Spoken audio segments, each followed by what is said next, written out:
So Patty, we've got another action-packed episode here about all kinds of stuff. So tell us about the interview since you lined this one up today. Yeah, so we're speaking with Eric Goldberg of NRS Petro, correct? I think I have that name right. Yep. On the opportunity for selling EMV compliance to Petro stations and C-stores. Yeah, and deadline's coming up in April, right? April 1st. So, there's a lot of opportunity there. I think we talked, it's maybe half of the gas stations out there are compliant. So, right. It's a high cost option, but NRS has a very interesting retrofit option. So I think our listeners will be interesting to hear that.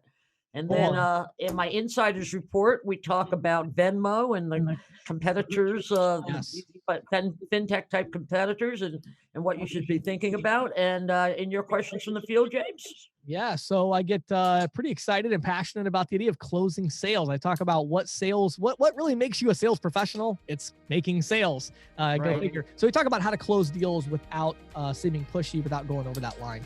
Yeah, I think it's really you're very passionate, but it's very insightful information. Awesome. Well, Patty, I'm ready if you are. Let's go. Let's go. Welcome to the Merchant Sales Podcast. Hey, everybody. James and I are here today with Eric Goldberg of NRS Petro. Hey, Eric, how you doing?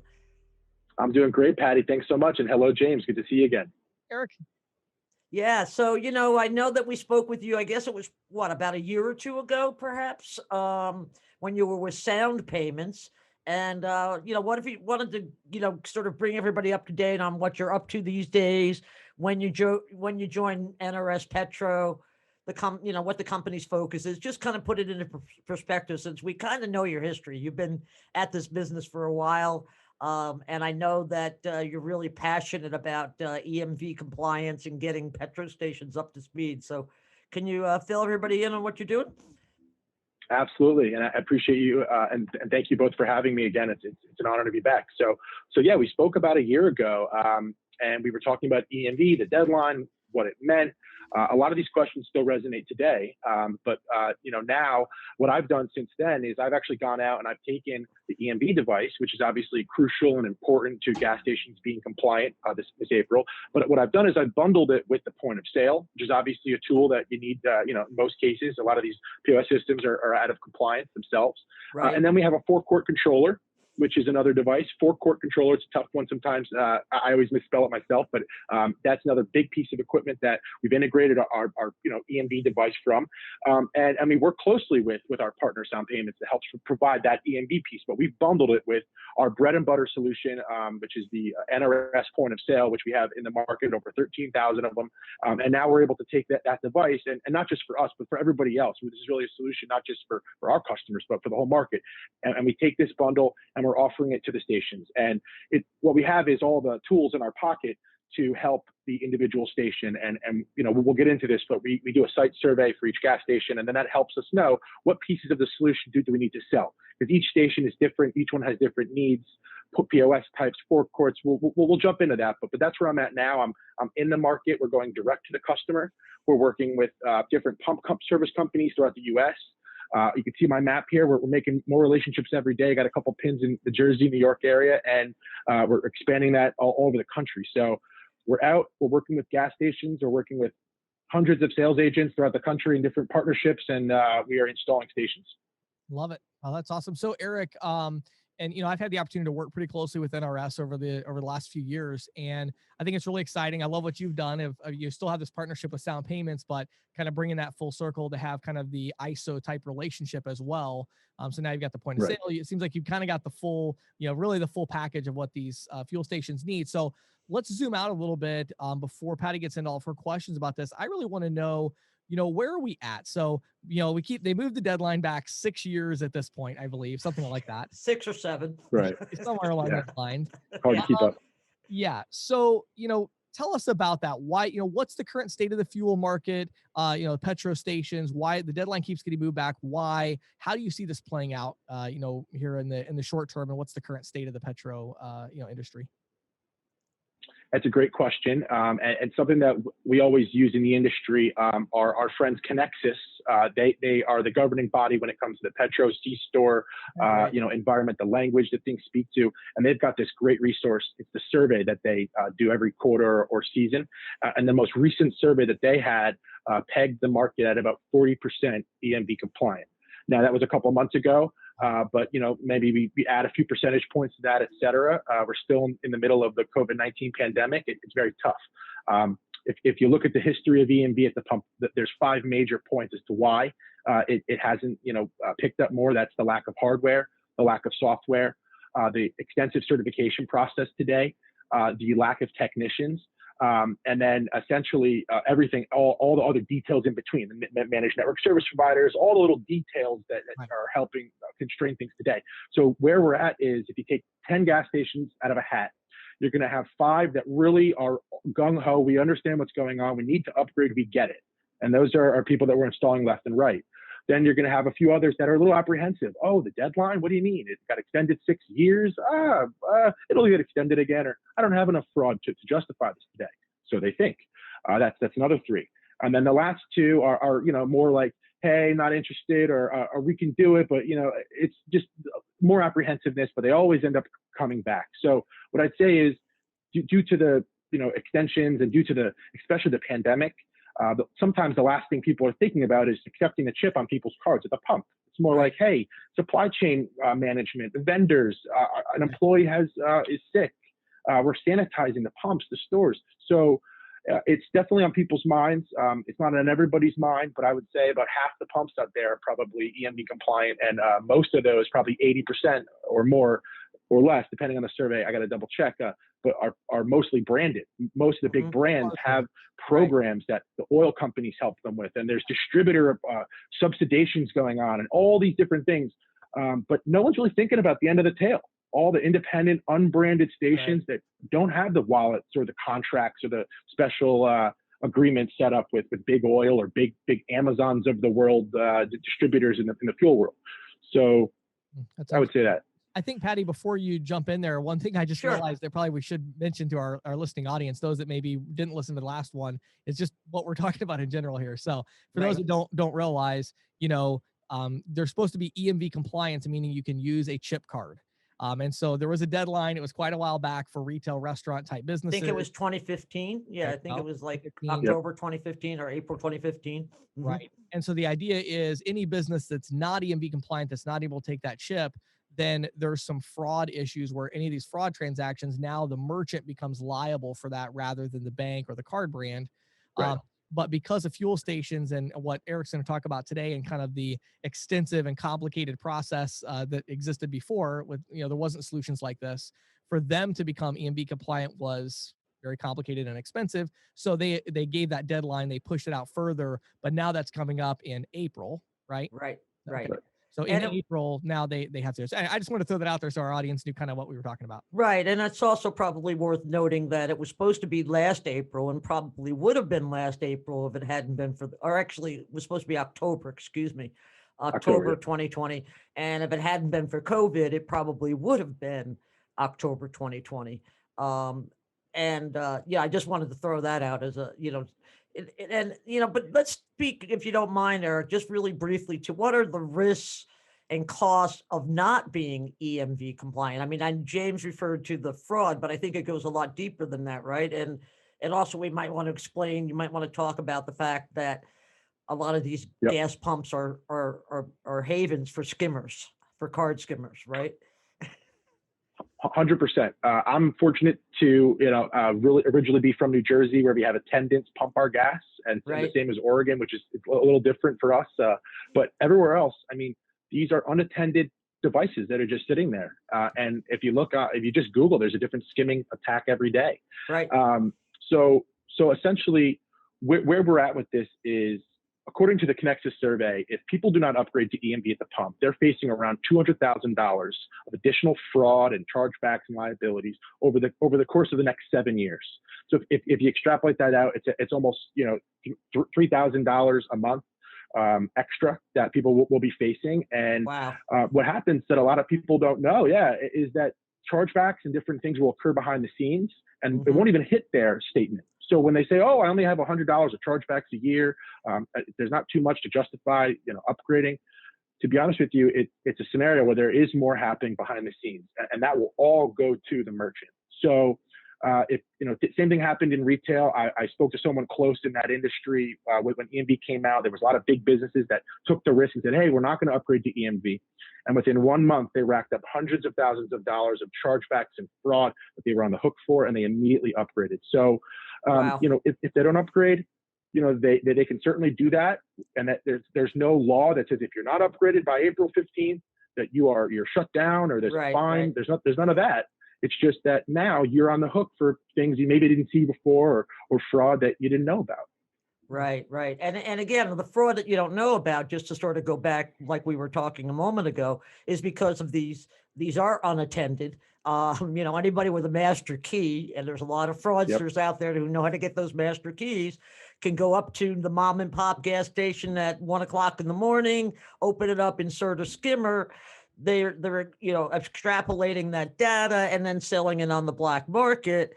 And that's where the fraud is really coming in, right? I mean, like you said, there isn't a day that goes by, I have, what do you call it? Notifications on my news feed. And it's not a day that goes by that I don't see something from someplace involving, hey, we found 5 Skinners in Pinellas County last week, things like that. So if you don't mind, Eric, could you speak briefly or might not be able to do it too briefly, but, what are the pieces that go into this? I mean, you talked about there's so many moving pieces, that's the big obstacle for a lot of people. And that's also what contributes to the cost. Can you speak to the pieces that go into making this, transition? And just if you don't mind, giving a little explanation. I know in the beginning you talked about forecourt controllers, and I think a lot of our listeners may not understand what that piece is, and that is a very major piece in this. 100%, and that's a great question. So really, there are 4 pillars of our solution, or the solution in general, when it comes to gas station visiting this EMV compliance deadline. There is the point of sale. That's very important for us to figure out.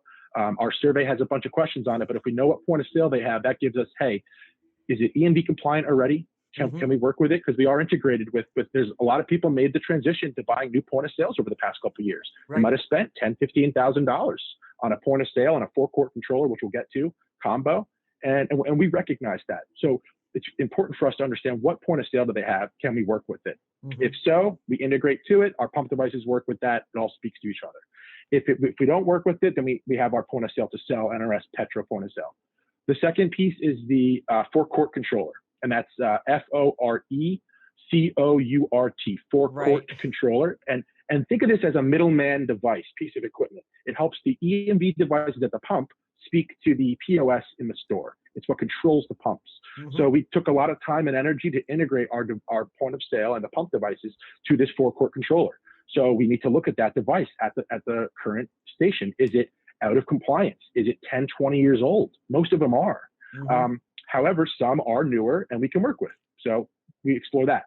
The next piece is the merchant services. We see what network that they're running with, because merchant services are very intertwined in this solution, from the POS to the forecourt to everything that we're doing. It's part of it. So we look at that. And really the last piece is we look at location, site, wiring. Those are all very important. So, but the most important, like I said, are forecourt, POS, and the merchant services and network equipment. Now, when I've talked to, and I've talked to a lot of people over the last couple of years about this, and one of the things that keeps coming up is the biggest hassle is that for a totally, to totally, a lot of gas stations feel like they have to totally rip out everything, close up the station, rip down the tanks, and go at it full course. Now, what you're talking about, I believe, is sort of retrofitting, right? Is that a fair assumption? Absolutely. And so can you Sure. kind of give us a comparison there of why they don't have to rip everything out and why a retrofit would work and what conditions that would be required for that? Absolutely. For sure. I think a good example would be to give a gas station example and have all three options on the table. Okay. So the first option the station has is to get brand new gas pumps. That'll be their most likely the first thing that their partner or salesperson will say in the industry if they go their normal route. And they cost between $10,000 and $20,000 depending on the price. So for each pump, that is, right? For each pump. So if you have a 4 gas station, a 4 pump example where there's 4 dispensers, they would, you would have to charge between $10,000 and $20,000 per pump, which is a domino effect. You would need to get the integrated point of sale, the integrated network service provider, all the different pieces that fall in line with that solution. Option B is that the manufacturers of the gas pumps make their own retrofit kits. Mm-hmm. However, they're very pricey per side. It can cost anywhere between $2,000 and $4,000 per side of the gas pump, plus installation, plus the forecourt controller having to be the same, and the network and the POS, so another domino effect. Mm-hmm. Okay, that's option 2. And you're looking at still about 10 grand a gas pump. And in both of those, between 8 and 10 grand.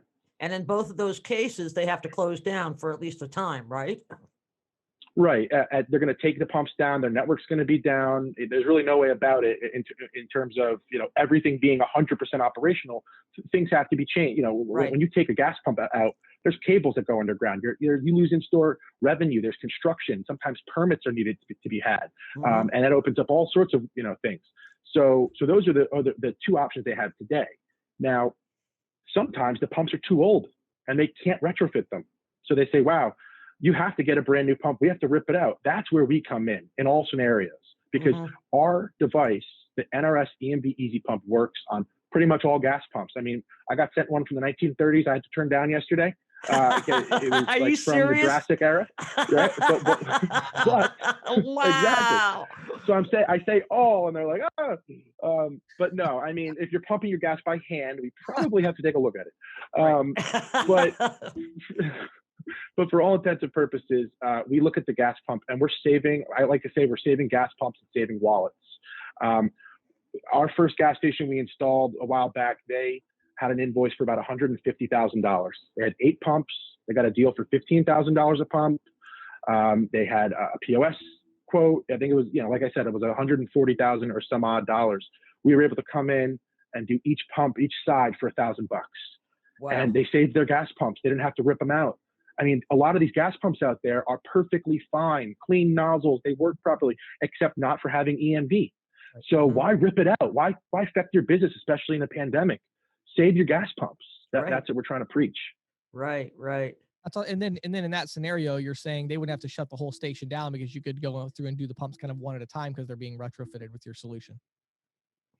Exactly. That's the huge cherry on top that we like to tell people and explain that, hey, you don't have to take your whole station down. A lot of the times, we're aware that we're not necessarily an active major, juggernaut in this space. Everyone say, oh, they want to learn more about us. They want to maybe preheat the oven before you put the turkey in. Right. So a way that we like to grease the engine is say, hey, we can install one gas pump. We can hook it up to our point of sale and our forecourt controller, and you can have your station run standalone with its old system so that nothing's affected, and you can see how our device works and how our system speaks, and we can phase it in. That's kind of the key, is we can phase pump by pump in. And how long does it take for one pump to do that retrofit? On just curious on that. Is that are we talking hours, minutes? Days? Right. So we're talking, most likely, minutes to hours, depending on the size of the station. Basically the pump techs we work with out there, we're partners with. I've seen them just pop off the thing, obviously, do everything properly, and they're certified. But I've seen them do within 20 minutes sometimes. But we're there on site. We work closely with them. We don't leave till everything's working properly. And the beauty of this is that most of these gas stations that we work with are going to have to get rid of their old forecourt controller or their distribution box or their old Ruby Super System point of sale, regardless of us. Mm-hmm. So why not have an option to get the most cost-effective POS, the most cost-effective forecourt, and EMV at the pump? And we work with them on the merchant services. It's not like we're here saying, oh, we have to have, it's the only reason we're in business, right? It's not true. We're here because we want to match or be competitive or work with them, because we're aware a lot of gas stations have relationships with friends and family. They got a sweetheart deal, a good rate, something they're so used to. Oh, it's Bob or Steve or Mike. We get that, but where's their EMV solution for you, right? What do they have something to help you upgrade? So we'll work with them and we'll try to make everyone happy. It's Cool. part of it. Cool. So Eric, let's kind of transition to the ISO and agents who are out there listening. What's the opportunity here for them? Is this something that they have to be selling to stores and Petro already? And maybe, beyond the actual retrofit, what are some additional, what are some of the revenue opportunities that they can get from this? Absolutely. So what we've created is a program. And what this program does is it lets what we do best, lets us do what we do best, and lets the ISOs and merchant services partners do what they do best, right? So we will focus on helping them close the deal, and we process, the whole deal through our system. And then we work closely with them as a referral partner type, and they will sit back and make recurring revenue as a piece of the credit card processing split and a piece of the monthly recurring SaaS fee that we charge for the POS. So depending on the sale, some will have all parts of the solution, some will have pieces of the solution based on the needs. But now this is something that, especially in the environment we're in with restaurants, being on the downswing, retail, brick and mortar, the industry's sort of been evolving and changing. So we're able to help ISOs and other partners out there like that cast a wider net. Maybe go to a customer that they didn't go to before. Could they sell an EMV device at the pump before? Probably not. Right. Was there a POS that they were selling that could control the pumps and have consolidated reporting and change the fuel prices and do all the cool stuff? Probably not. So we're able to say, hey, here's another way that you can go out. You already have boots on the ground. You have salespeople. You can go to your existing customers and we could work with them, or there's new customers. It's pretty much everybody. And we work in tandem. So it's not like it's a set it and forget it where a deal is brought to us and we don't work with the sales agent. We work in hand with them, he or she. We keep CCs on email chains. We have a whole team and process behind it. But it's a way where everyone makes sense there. So, if you don't mind, go ahead, James. I just wanted to jump in and add a little context. I had a kind of funny story I wanted to tell our listeners about this. Oh, but great. I'll talk about the opportunity for the ISOs. So it is funny. I was working with NRS, and we actually made a custom video training course, which I know you make available to your partners about, selling these Petro stations. And so it's kind of funny. One of the first steps is I always make this like big outline of all the videos I'm going to do, when I do this. So I sent it over, and I really thought I did my research so well. Eric looked at it in about 2 seconds. He's like, "You spelled forecourt wrong." But it's a funny one. I do that too. Yeah, it's number 4. Right. No, that was good. Yeah, but I will say, one thing that's really struck me, doing hours of research into this industry and kind of the opportunity for the salespeople is that when you first look at it, it seems complicated because it's different. Right. It's just not what we normally would sell in this industry, as far as the people that are out selling restaurant retail. But the thing is, honestly, I actually think it's simpler in a lot of ways because, once you learn these kind of 4 main pillars that, Eric is telling us, that's it. Like gas stations all work pretty much the same as far as the payment processing goes. There's some different point of sale systems, different forecourt controllers and things, but it all kind of, it's once you learn it, and you can sell anybody on it. And so the other thing is, I just want to speak to the revenue opportunity, and obviously not to steal any of Eric's thunder, but this is really interesting. These gas stations, they do pay money every month for the software, right, Eric, to do this, as you mentioned. And it's not a small amount of money, and you're still saving money. It's less than they're probably paying now, but you talk about retention. How often do you think that gas station is going to want to do this again? Would you say, Eric, I would imagine that the retention on these accounts is like nearly forever in terms of this is a very long-term account. There's a lot of extra revenue opportunities because of the software, and that's something that the agents get to participate in, right? Yeah, the proof's in the pudding. If you look at the market right now, a lot of these POS systems that we're pulling out, these old Ruby Super systems, these gemstones, these GoBarcode G sites, all these obsolete systems, they've been around. They've been in the business for 20 years. Right. If you talk about retention, it's been working, it's been stable, it's just now not compliant. Right. So, in terms of the solution we're offering, it's got reach in a lot of different areas in the business, and it helps the business in a lot of ways. So, replacing a gas pump and taking something out and everything's so integrated that we like to obviously make sure they're comfortable and everyone's on the same page. But yes, it is a very secure type of client. And if I remember correctly, I know, just to tell James, I talked to Eric about a week or two ago for a story I was writing for the Green Sheet on this. And I recall, Eric, you mentioning something about funding options, how you offer gas stations, the opportunity, you know, loan agreements, to help fund this Yep. transition. Now, there's an opportunity there as well for the ISO or the agent, correct?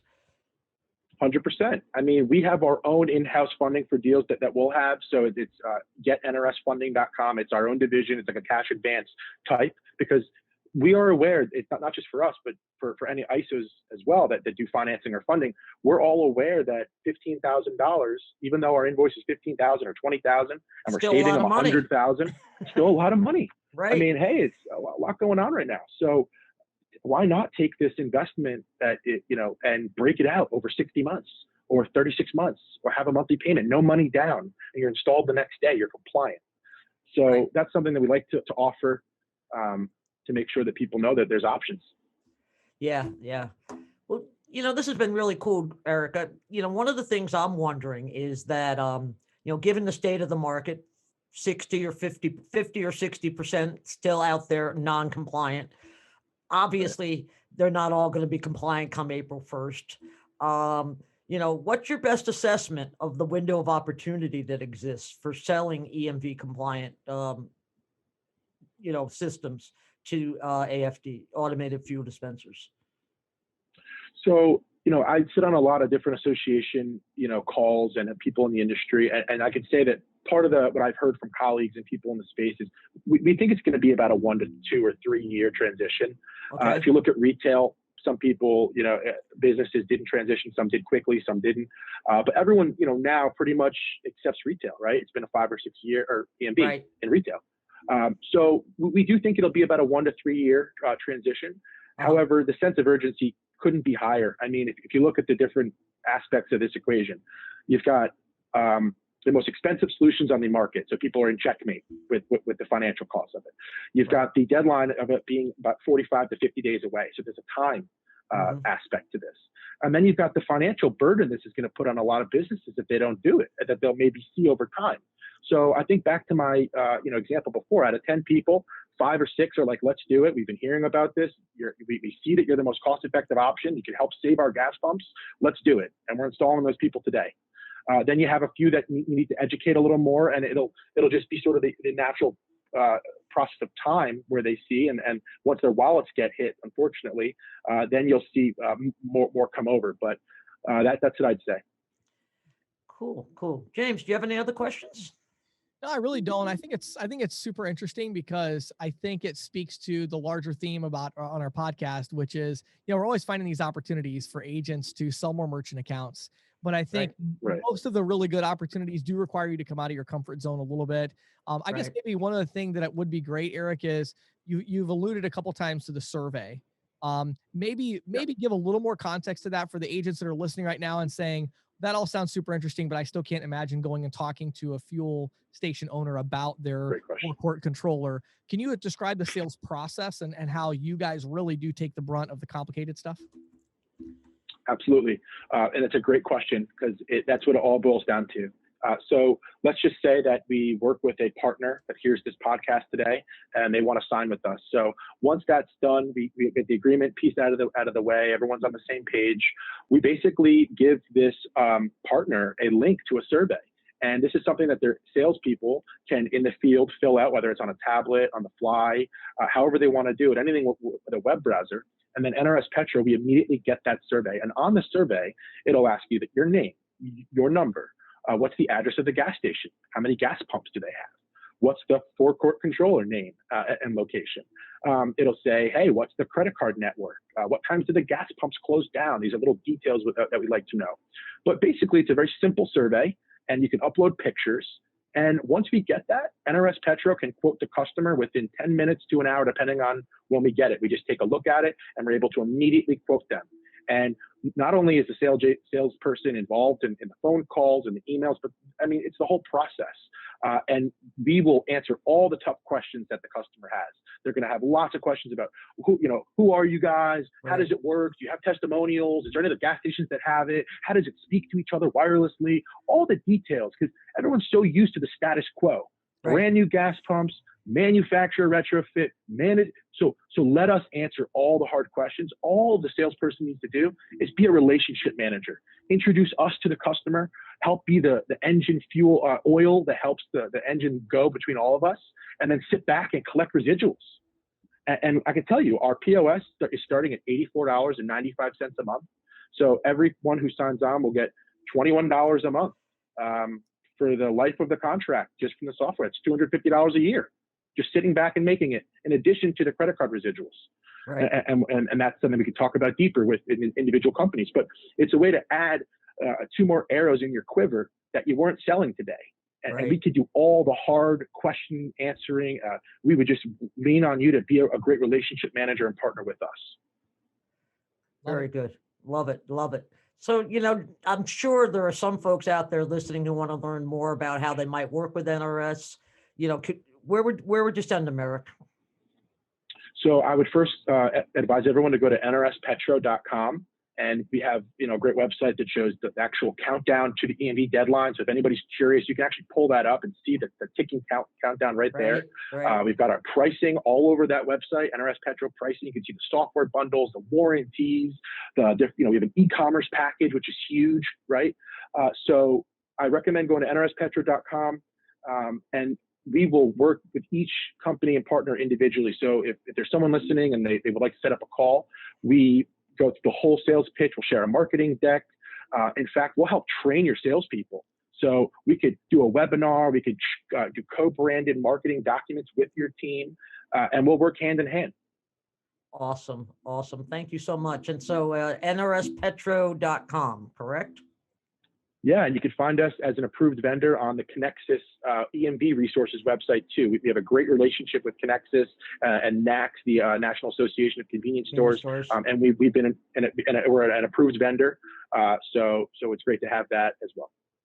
Oh, Eric, this has been awesome. I've even learned more today than I learned the last time we spoke. So that's always great. And I suspect our listeners are learning things too. So hopefully people will take the lead. I mean, there's at least a 2-year window of opportunity, as Eric noted.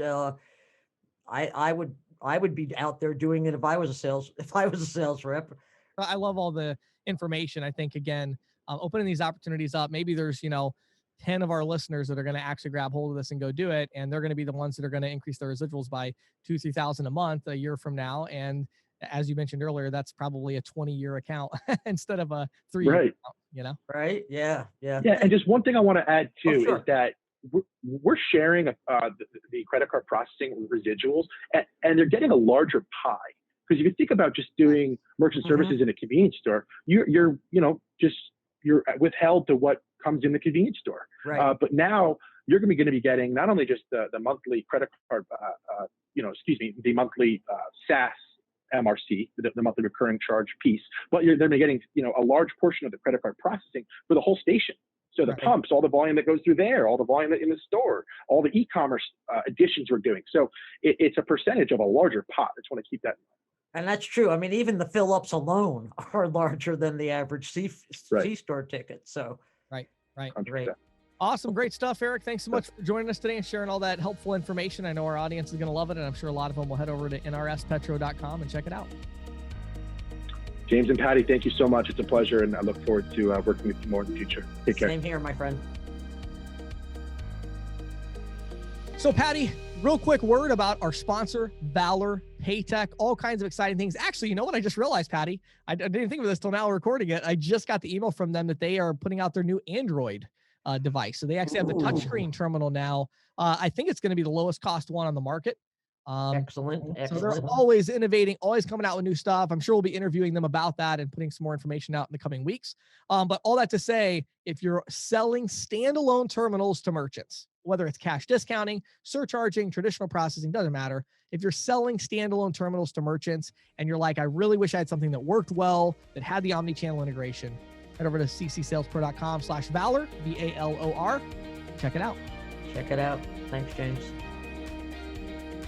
And now, here is questions from the field with James Shepard. So, Patty, in today's questions from the field, I want to answer what I would call a theme question. In other words, a question that I get asked so many times from so many different people in different ways that it's like a theme in my mind. And Hmm. one of those is, how do I close the sale without seeming pushy? How do I close Yeah. without seeming pushy?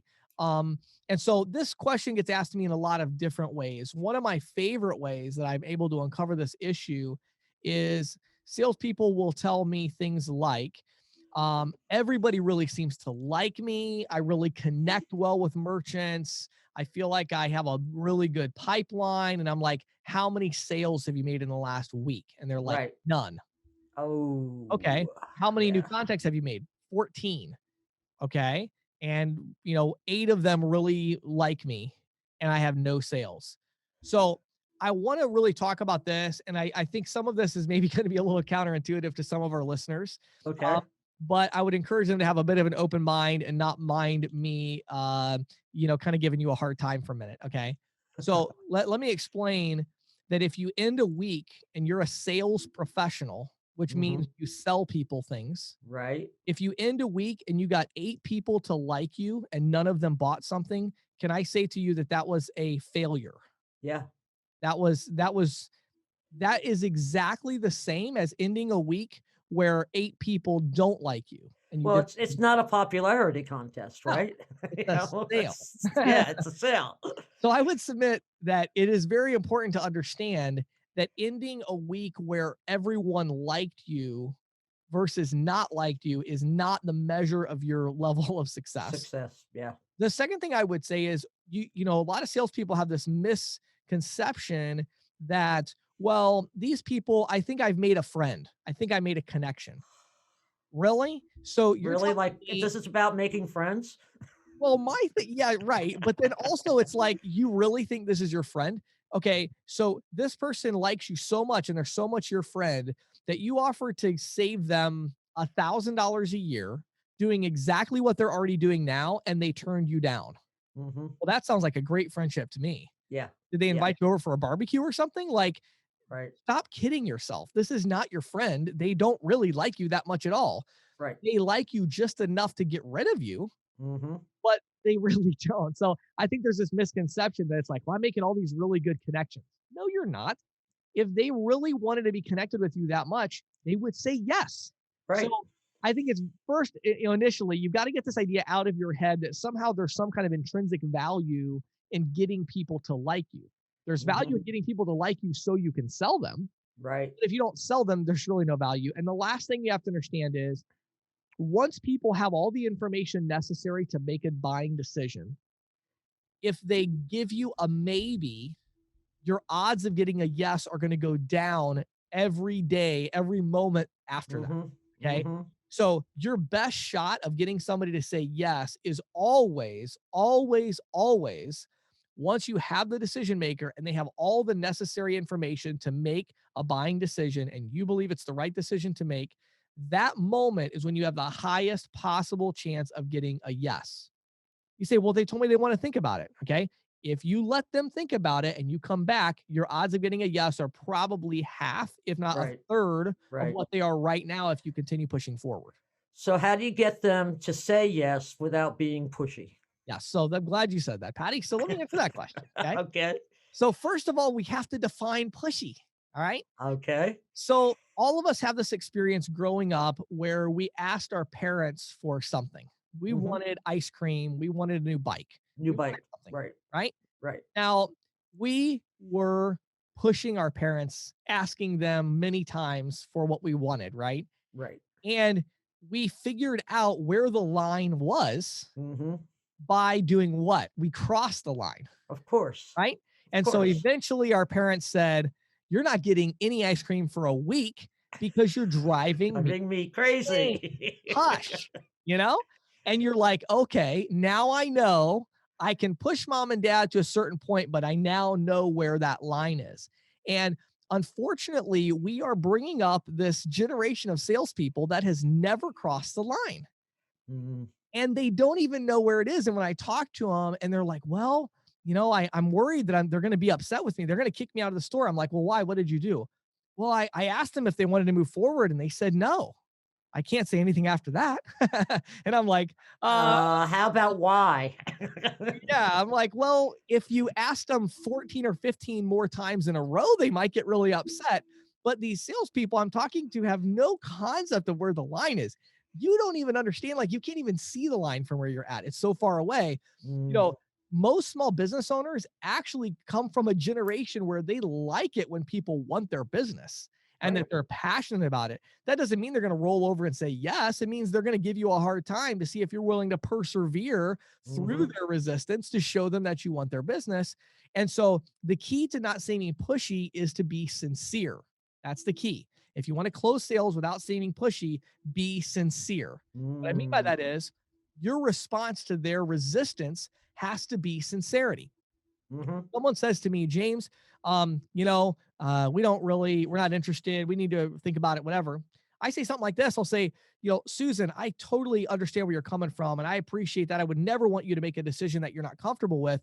But Right. here's the thing. I do want to make sure you know that I want your business. It's actually really important to me. Just like your clients are important to you, my clients are important to me, and I want you to be one of my clients. And let me Mhm. also say this, Susan, I'm not asking you to marry me. I'm not asking for a 10-year commitment. Okay. Susan, I want to do your credit card processing. We're not launching a rocket ship here, right? Like, Right. I just want to save you money and I want you to give me a chance to do that and to prove myself. And I promise you that you are not going to regret it. If I'm willing to do this and take all the risk, give you a month-to-month agreement, whatever, are you at least willing to give me a shot, Susan? Let's try it out. You're going to give me a shot today. Right. And Right. then Susan says, I don't know. I don't think so. Oh, come on, Susan. Susan, Come don't do on, that to Susan. me. I want your business. Like, come on, let's do this. You can do this with me, right, Susan? Right. That is what salespeople sound like. And I got to be honest with you, Patty, I get tired of hearing and trying to train salespeople that don't sound like salespeople anymore. Like, that's what a salesperson sounds like. A salesperson is sincere and they're passionate and they really, really want your business. And they're Yeah. not afraid to tell you, and they're not afraid to tell you why. And they're not afraid to explain why it's the right decision for you, not just for them. Right. Right. That's the underlying piece of it, Patty. It's like you got to believe in what you're selling so much Mhm. that you actually, I mean, think about this. If you literally, I think I've used this example in other podcast episodes.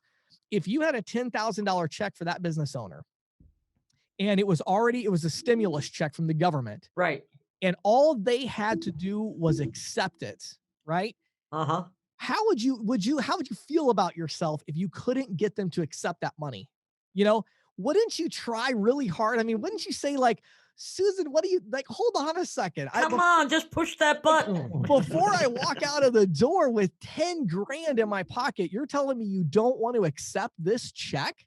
Like, what are your questions? What's holding you back? Like, you would be like befuddled. Like, why on earth are you not accepting this money?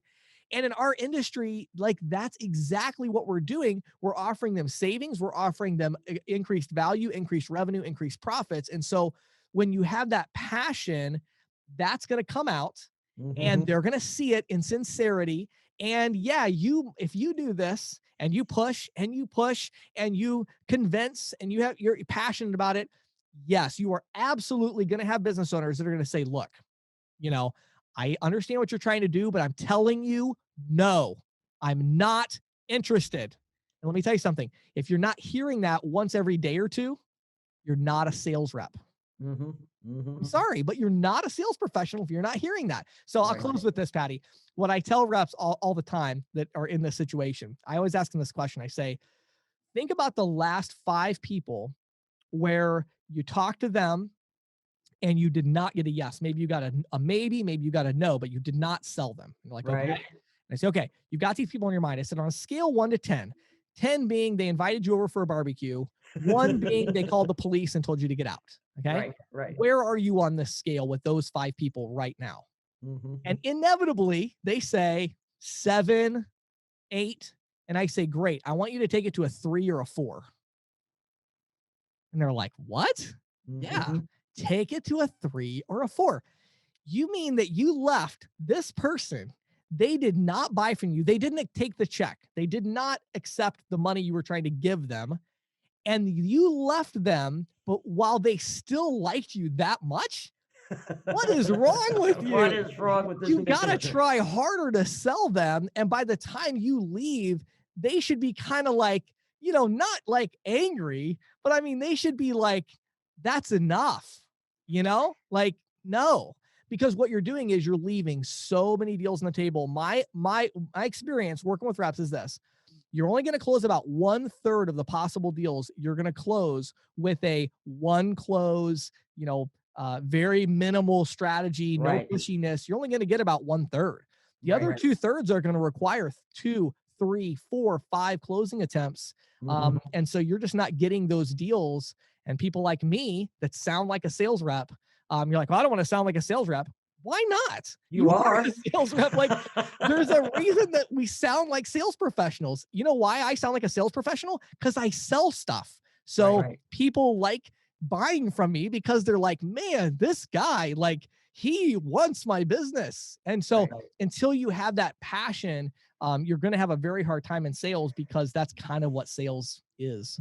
Yeah, then, until you have that passion, you might be a friend, but you're not going to be a salesman. And the sad truth is, Patty, you're probably not even going to be that. Right. You might Right. think you're a friend, but unless Right. you're at their barbecue, you're not their friend. So don't kid Exactly. yourself. Be what you're supposed to be, which is a sales professional, and close the deal. So Great. there you go. Thanks, James. That was great. This is the Insider's Report with Patty Murphy. Folks, I reported a few weeks ago about a survey indicating how consumers would like to use P2P accounts like Venmo and Zelle to pay, to pay merchants. For example, 4 in 10 customers of Venmo said they would use the app more often if it were offered as an option on the favorite websites or mobile apps. Well, now comes news that Venmo is making that a reality. We received an email from a listener asking about this, so I did a little research, and here's what I came up with. Consumers and businesses have had the option to exchange payments using Venmo for some time, by integrating with another payment platform such as PayPal and Braintree. Mm. But from what I understand, Venmo is now eliminating that integration step and becoming a payment platform of its own. To accept payments via Venmo, somebody has to set up a business profile. So, James, I might have a Venmo profile for Patty Murphy, Right. right? But my business profile would be separate from that. Right. Okay. Okay. So, yeah, stands to reason. And so it's connected to their existing Venmo account, but it's sort of like a sub account. And Sure. right now it's free to accept payment for goods and services via Venmo, but beginning April 1st, the a business will pay 1.9% plus 10 on every payment paid to its profile. I love Don't you watching all look these pure tech plays that are not in it for, whatever. And then next thing you know, they've integrated their 1.9 plus 10. It's like, yeah. right? Yeah. I mean, it's It, sort of like, these companies, I think it's so interesting. Yeah, I'm reading a book right now about private equity firms, and uh-huh. I think it's so interesting the capital structure that exists today, where literally, if you have a good idea at scale, you Hmm. can just go get the money to get it to scale. Right. And that's what these companies are doing. And people that don't recognize that, they get, in a lot of ways, in my opinion, overly concerned. It's like, well, how am I going to compete with Venmo? The way you're going to compete with Venmo is you're going to wait until Venmo realizes that they have to make money, Exactly. which apparently Exactly. is next month. Right. Or So, 2 or a month and a or half, but whatever, yeah, right? yeah, whatever, right, You know what I mean? right? It's like, it's not going to be free. There is an underlying cost structure that exists in our industry.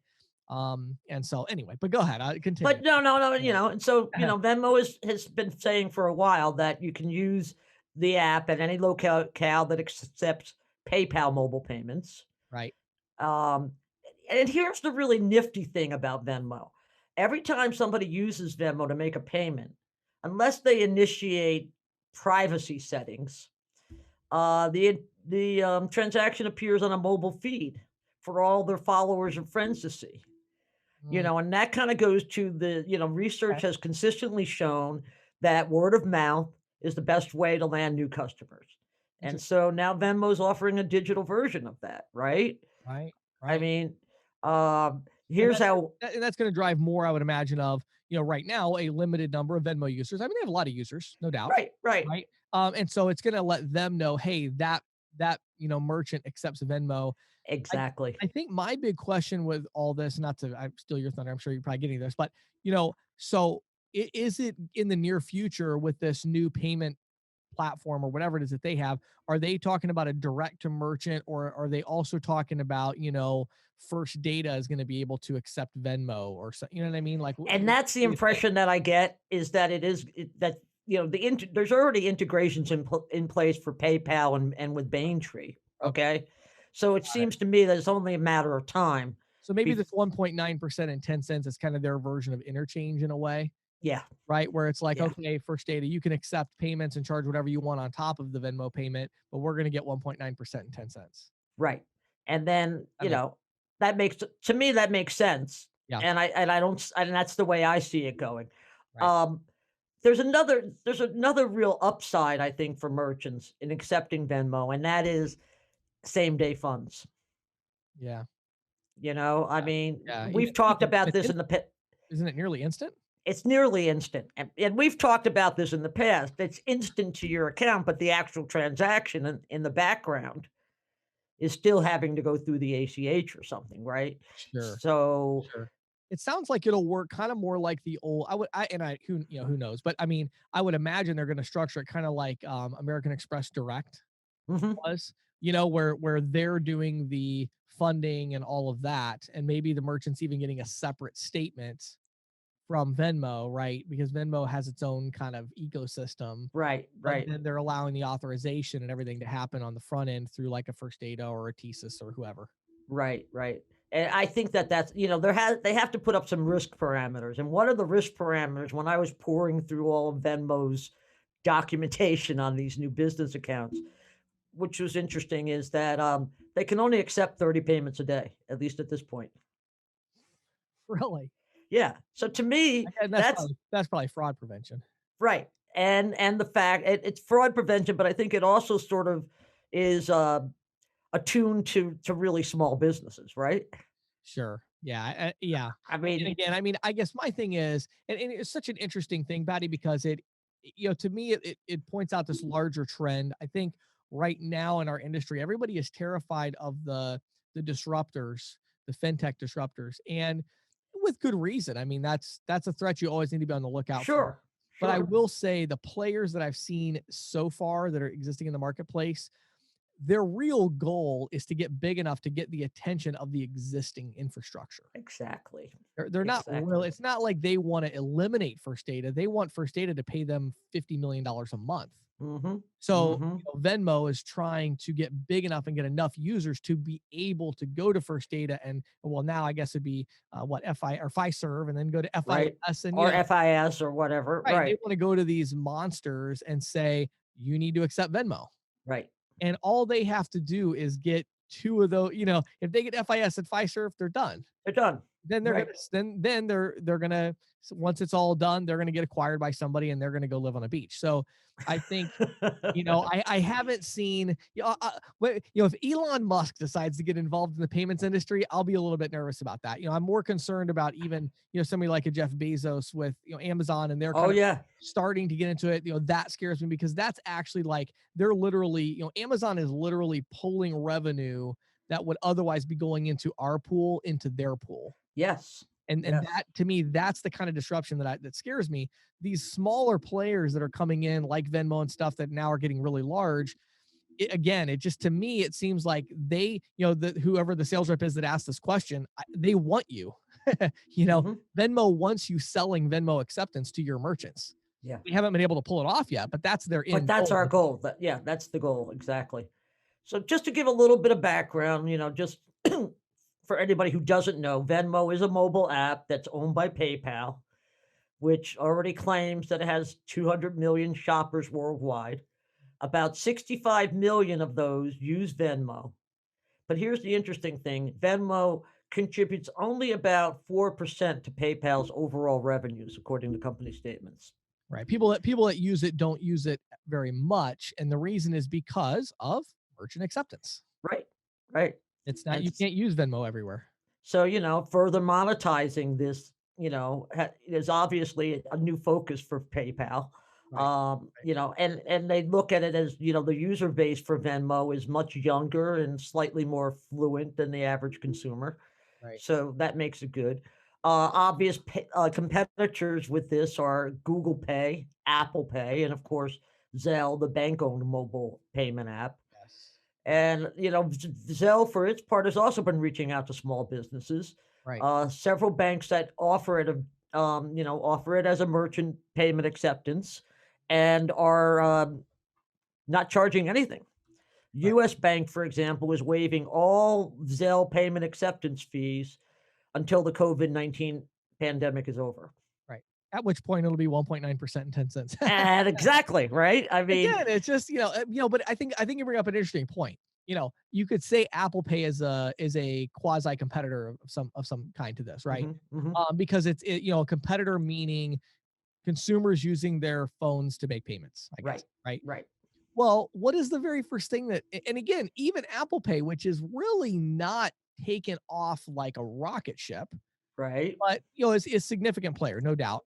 But when we look at Apple Pay, how did Apple Pay grow its network? Did Apple create a separate payment processing company to compete with First Data? And no, no, you went to all these companies and said, you should be accepting Apple Pay. Here are the costs to do so. mhm, And the reason they were able to negotiate that deal is because 300 million, or 160 million Americans have an iPhone, right? right, So now, really, in my opinion, Venmo, and in this case, via PayPal, is trying to do the same thing. They're just saying, okay, the PayPal app wasn't very successful at getting people to actually use it to make payments, in person. So right, they're saying, hey, let's use Venmo now. And I think eventually that'll merge probably together as the PayPal kind of thing. right. And they're just trying to be able to go to these big companies and say, we have 65 million users that are using it. You should accept You it. should be accepting it as well. And Exactly. First Data is going to say, sure, as long as we can mark it up, we don't care. Well, and that's the really Just like cool. Visa or MasterCard or anything else. Right. And remember, First Data being owned by Fiserv, which has a huge Yes. market of banks and credit unions as its clients. Right. I mean, it's interesting that the Zelle, when I was researching Zelle, there were all these recent announcements out of Fiserv Yes. about, Zelle, use Zelle for B2B and, use Zelle at your point of sale. So, Yep. they obviously being Fiserv and First Data, they have a lot of clout that I think you're going to see Zelle, at least doing the same thing as Absolutely. Venmo. Absolutely. And then the question will be, is Venmo going to get blocked because That could be, because yeah, FIS has a huge banking back, group as well. well. Sure, So is Zelle going to get,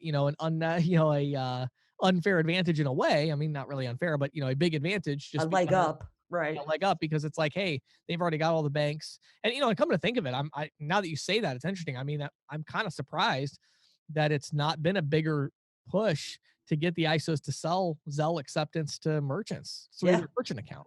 Well, especially because I mean, yeah, exactly. All these banks, they already have a DDA with these banks. Right. Just offer it as a merchant account, as part of That's- their merchant services package. Yeah, it'd be a no-brainer. So I'm sure we'll see all those things. And so I I would am say too. that, my thought, Patty, I don't know your thought. I mean, what I would say to this agent is, yeah, keep your eye on it, but ultimately you have something that everybody wants, and that is the ability to get small business owners to accept a new form of payment. Right. And so most of the new forms of payment that come out, if they get big enough to matter, next thing you know, you're going to be able to offer acceptance. That's the way I feel. Yeah. Cool. Good stuff, Patty. Thanks, James.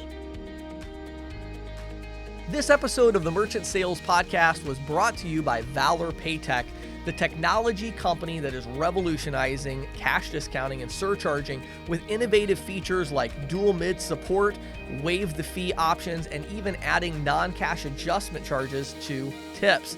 Now, all of this is made possible by a variety of technology devices and solutions such as gateways, tabletop point of sale devices, and features like SMS text messaging and e-invoicing, all with cash discounting in mind. Valor Paytech, bold ideas, smart execution, make sure you head over to ccsalespro.com/valor, VALOR, ccsalespro.com/valor, VALOR. Schedule your free demo today and watch videos and learn more about this amazing technology solution. Thank you for listening to the Merchant Sales Podcast. Whether you are an industry veteran, processing executive, or just trying to learn about the payment space, we appreciate your time. The Merchant Sales Podcast is a joint production of greensheet.com and ccsalespro.com, and we hope you will tune in next week for more information and tips on building your merchant services business.